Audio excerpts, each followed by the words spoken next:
Hello and welcome to Enchanted Rose Costumes. My name is Marika and today I'm going to be showing you how I made a bolster lacing pillow. I hope you enjoy.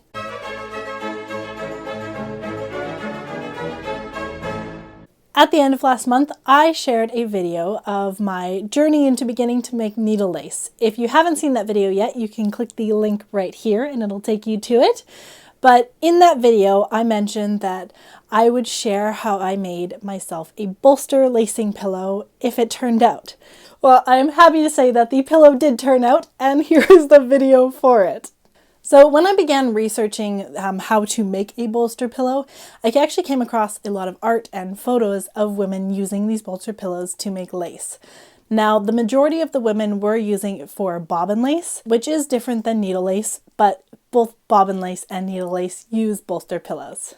So, without further ado, it's time to get into the process of making my bolster pillow. I hope you enjoy! The following materials are what I used to make my bolster pillow. First, I used a 4-foot long 8-inch round cardboard cement tube. You can find these at pretty much any hardware store.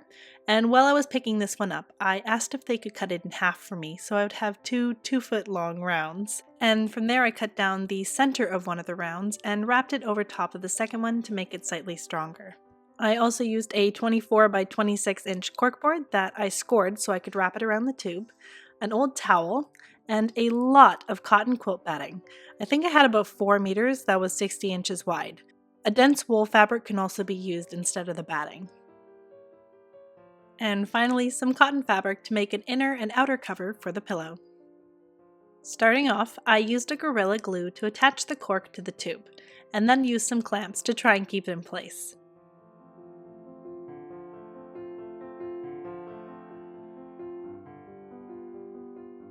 Now, for some strange reason, some of you seem to think I have the patience of a saint, which is not the case. I did rush this process, and because of that, I didn't wait for the glue to set properly, which caused it to come away from the tube in some areas. It didn't really affect the end result, but I'm sure it would have made my life much easier if I had had just a tad more patience. For the next layer, I wrapped a towel around the form very tightly and used a heavyweight button thread to whip down the loose end.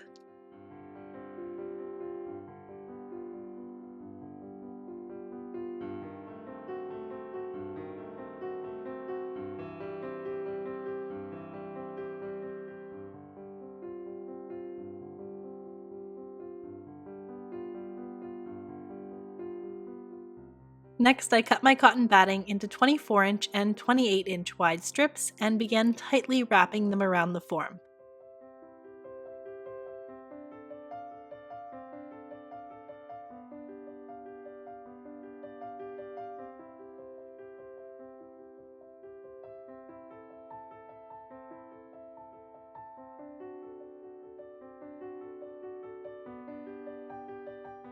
To help keep a tight tension on the batting as I was wrapping, I did use my elbows as I wrapped it around the form.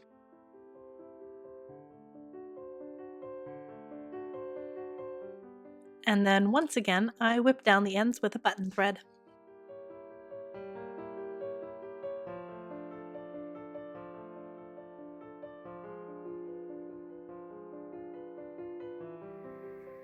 Well, I am very happy with how this is turning out. So you can see how thick that is. It's really nice. This, I just did a quick running stitch around the outside, so that contains the loose ends. And then when I put the cover over this, it'll kind of just cover all those up. And let's see if I can grab a pin so you can guys see. So the nice thing about this is with the cork on the inside, I can just push that in there. So the cork makes a nice area to pin into, but I don't need to push all the way in to get to the cork because the towels and the other batting add like a nice area to pin into. So I am very happy with how this is turning out.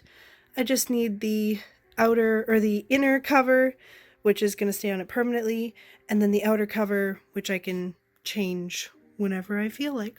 So let's get back to work.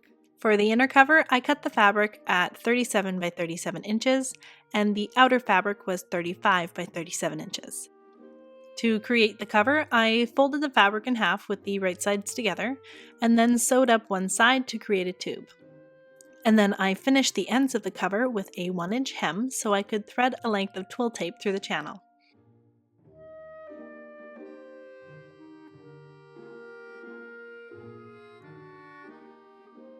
The tool that I'm using here is, I think, called a Drawstring Threader. You can get them online or in pretty much any fabric store, and it definitely makes your life a lot easier.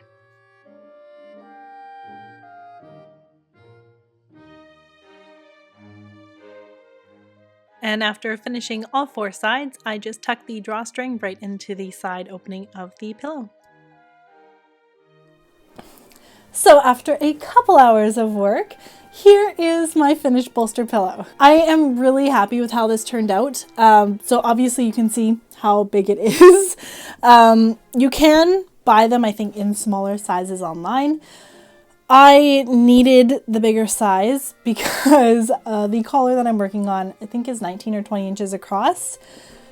So if you hold this up, you can see it'll definitely fit for my shoulders, but I needed room on either side, or just a margin on either side, so I wouldn't have to worry about the lace possibly falling off the pillow. So since the pillows are very round, you can see they will roll everywhere. And so to keep them in place while you are working on lace, a stand is recommended. Now the stands come in many different shapes and styles. You can get some very simple ones or some very elaborate ones. And because I'm just starting out, I figured simple would be fine for me. Now, when I was visiting my family back in the end of January, I asked my dad if he'd be able to help me build a stand for my lace pillow. At this point, I actually hadn't built it yet, but I knew roughly how big my pillow was going to be. So just like calculating from that size, we were able to get a rough measurement for how big the stand needed to be. And thankfully, the pillow fits the stand beautifully. My dad had most of the materials in his workshop, and after figuring out the shape and measurements, we got to work. First, ran the board through his planer to smooth out the slight bevel that was in the board.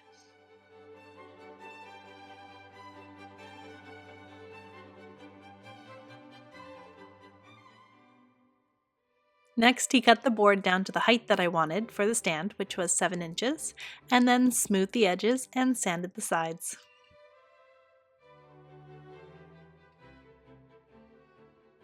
And then he cut the board in half, so I had 2 pine boards that were 16 inches long.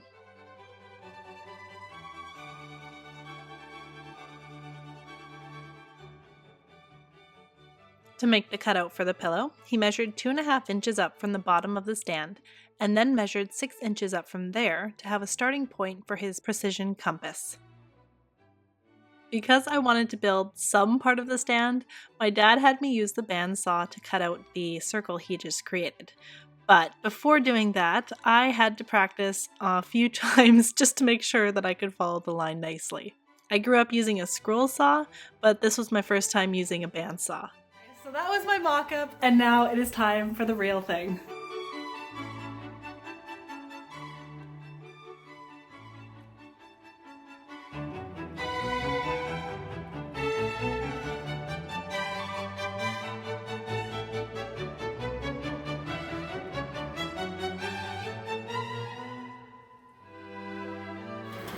Safety first! After cutting out one side, we placed it on top of the second board and traced it out so we could match both sides.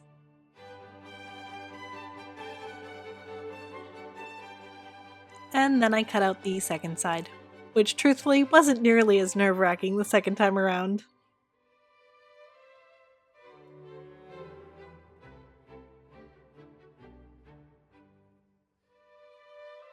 Next, my dad rounded off all the corners, as my skills were sorely lacking when I tried to do it.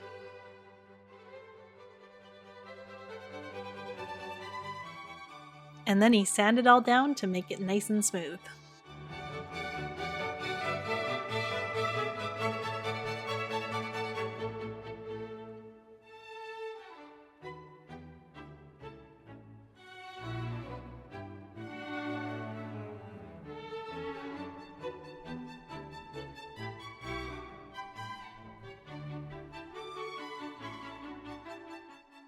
Next, using a drill press, he cut holes for the dowels to fit into and also pre-drilled some holes for the screws.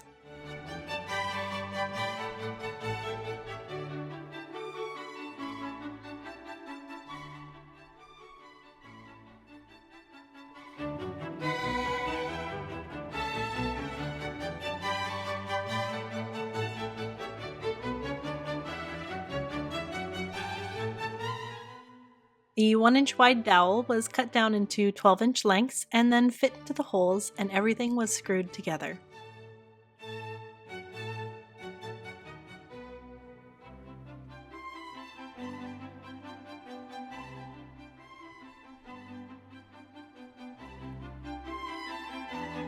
To finish it off, I used a 400 grit sandpaper to smooth down anything that could snag my lace in the future. And after a few short hours, my pillow stand was done.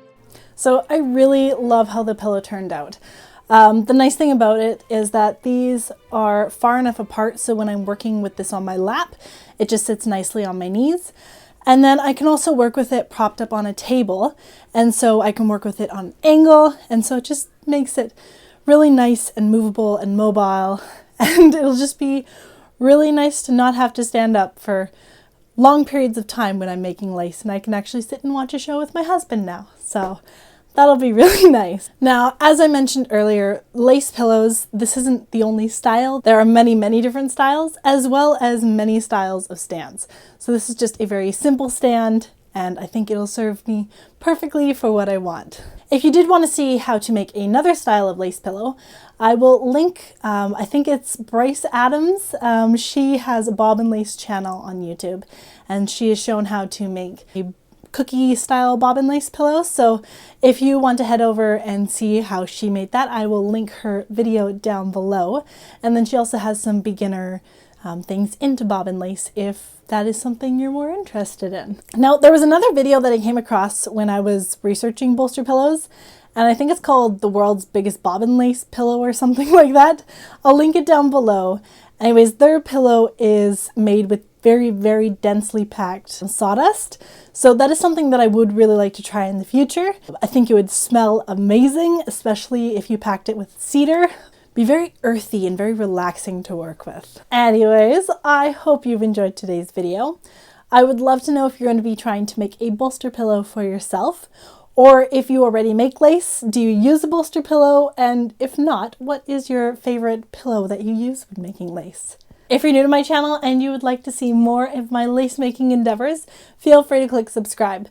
I post a new video at least once a month, and I try and do a live stream once a month. So that is everything for today. I hope you enjoyed today's video, and thank you so much for watching this far. I will see you next time, and I hope you have a lovely day. Bye!